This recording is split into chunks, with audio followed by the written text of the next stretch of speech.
ओम श्री गणेशाय नमः। आप सभी भक्तों का हमारे यूट्यूब चैनल शॉर्ट्स हाउस पर हार्दिक स्वागत है।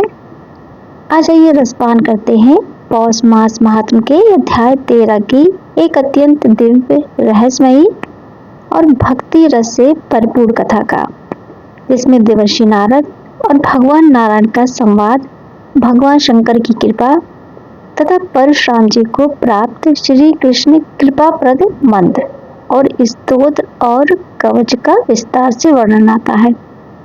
देवर्षि नारद ने भगवान नारायण से विनय पूर्वक पूछा, हे भगवान, मेरी ये इच्छा है कि आप बताइए, दया से परिपूर्ण भगवान शंकर ने परशुराम जी को कौन सा मंत्र, कौन सा स्तोत्र और कौन सा कवच प्रदान किया।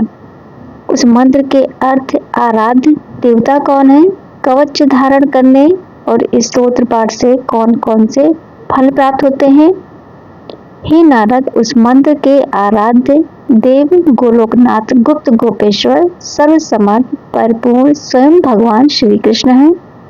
शंकर जी ने रत्न पर्वत के निकट स्वयं प्रभा नदी के तट पर पारिजात वन के मध्य स्थित आश्रम में लोगों के देवता माधव के समक्ष परशुराम जी को त्रिलोकी विजय नामक परम अद्भुत कवच विभूति योग से संभूत महान पुण्यप्रद राज नाम वाला स्तोत्र और संपूर्ण कामनाओं का फल प्रदान करने वाला कल्पतरु नामक मंत्र प्रदान किया था। महादेव जी ने कहा, हे रघुवंशी महाबाहु, तुम प्रेम के कारण मुझे पुत्र से भी अधिक प्रिय हो, इसलिए आओ और ये कवच ग्रहण करो। ये ब्रह्मांड में परम अद्भुत तथा विजयप्रद है। फिर श्री कृष्ण के उस त्रिलोकी विजय नामक कवच का वर्णन करते हुए कहा, सुनो, पूर्व काल में श्री कृष्ण ने गोलोक में स्थित वृंदावन नामक वन में श्री राधिका आश्रम में राष्ट्रमंडल के मध्य ये कवच मुझे दिया था।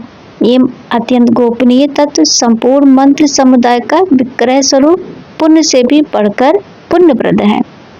प्रेमवश मैं तुम्हें बता रहा हूँ, जिसे पढ़कर और धारण करके मूल प्रकृति भगवती अध्याय शक्ति ने महिषासुर और रक्त बीज का वध किया था, जिसे धारण करके मैं लोगों का संहार और संपूर्ण तत्वों का ज्ञान प्राप्त कर सका हूँ, जिसे धारण करके ब्रह्मा जी ने इस उत्तम सृष्टि की रचना की है, जिसे धारण करके भगवान शेष सारे भार को धारण करते हैं, जिसे धारण करके इंद्र देवताओं के राजा बने, जिसे पढ़कर महर्षि अगस्त्य सातों समुद्र को पी गए।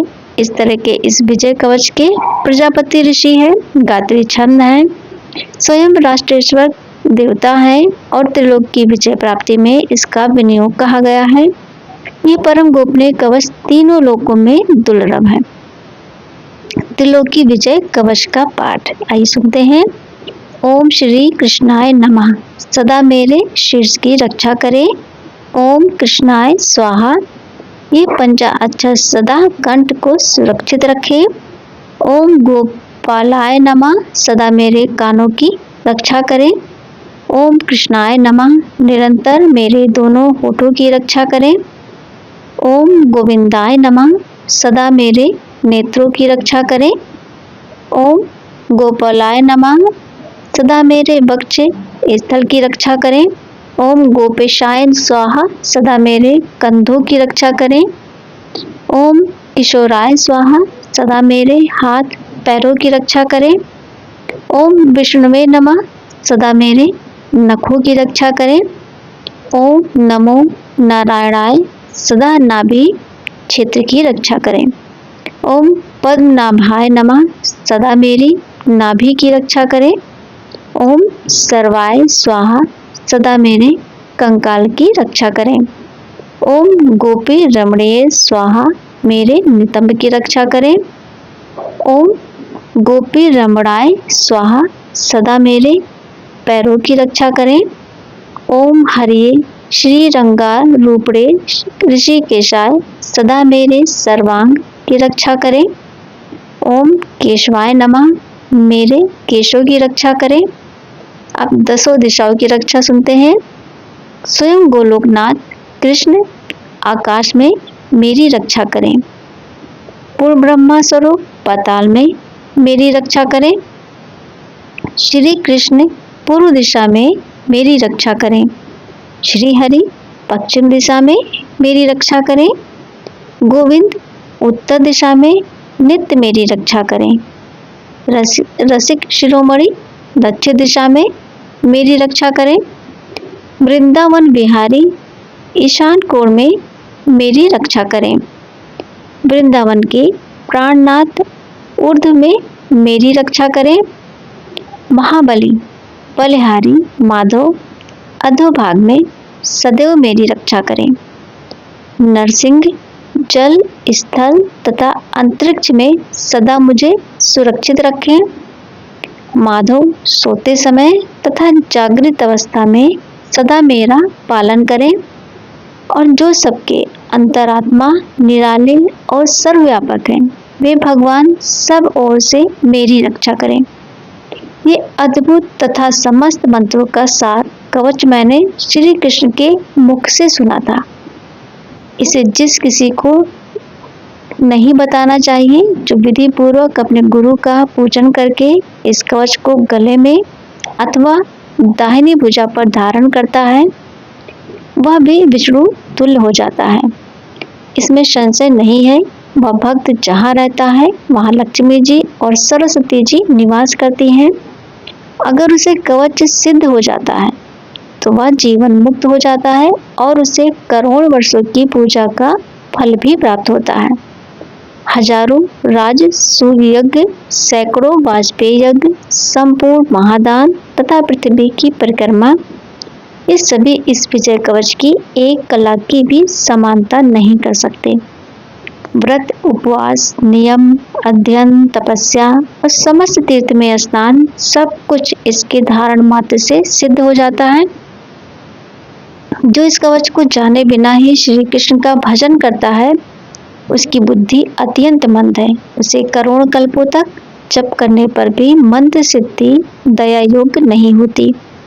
इस कवच को धारण करके तुम आनंद पूर्वक निशंक होकर निर्भयता पूर्वक इस बार पृथ्वी को क्षत्रियों से शून्य कर डालो। पुत्र प्राण संकट के समय राज दिया जा सकता है, शीश कटाया जा सकता है और प्राणों का परित्याग भी किया जा सकता है, परंतु ऐसे कवच का दान नहीं करना चाहिए। हे नारद, तब रघुवंशी परशुराम हर्षपूर्वक शिव जी, देवी पार्वती तथा भद्रकाली को प्रणाम करके पुष्कर तीर्थ में गए और वहां मंत्र सिद्ध करने लगे। 1 मास तक ध्यान पूर्वक साधना के बाद उन्हें श्री कृष्ण के स्वरूप का दर्शन हुआ जिनसे उन्होंने दृढ़ भक्ति का वर प्राप्त किया। उसी रात उन्हें एक शुभ स्वप्न दिखाई दिया। उन्होंने स्वप्न में देखा कि वे हाथी, घोड़ा, पर्वत और ताड़ के वृक्ष पर चढ़े हुए हैं। उनके शरीर पर चंदन लगा है, वे पीले वस्त्र तथा पुष्पमाला धारण किए हैं और ब्राह्मण उन्हें आशीर्वाद दे रहे हैं।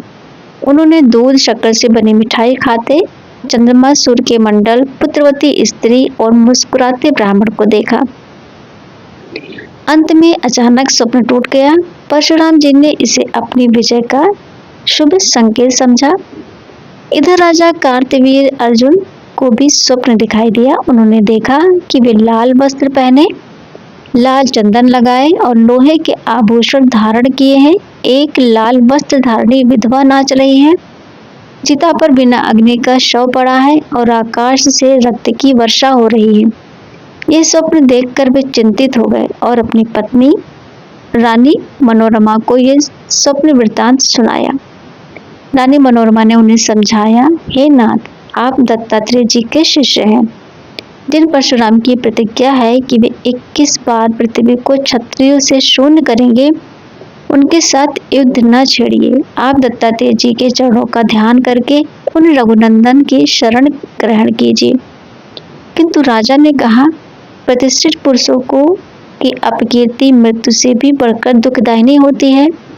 ऐसा कहकर राजा ने युद्ध के लिए उद्धत होकर अपनी विशाल सेना सजाई और रण यात्रा के लिए प्रस्थान किया। नारायण जी कहते हैं, हे नारद, इसके आगे का अत्यंत रोचक, करुण और धर्मबोध से भरा वृत्तांत अगले अध्याय में सुनिएगा। दोस्तों, यदि आपको ये कथा पसंद आई हो तो कृपया वीडियो को लाइक करें, शेयर करें और चैनल को सब्सक्राइब अवश्य करें। आपकी भक्ति ही हमारी प्रेरणा है। तो दोस्तों यहीं पे समाप्त होता है। फिर मिलते हैं अगले वीडियो में। तब तक के लिए जय श्री कृष्णा दोस्तों।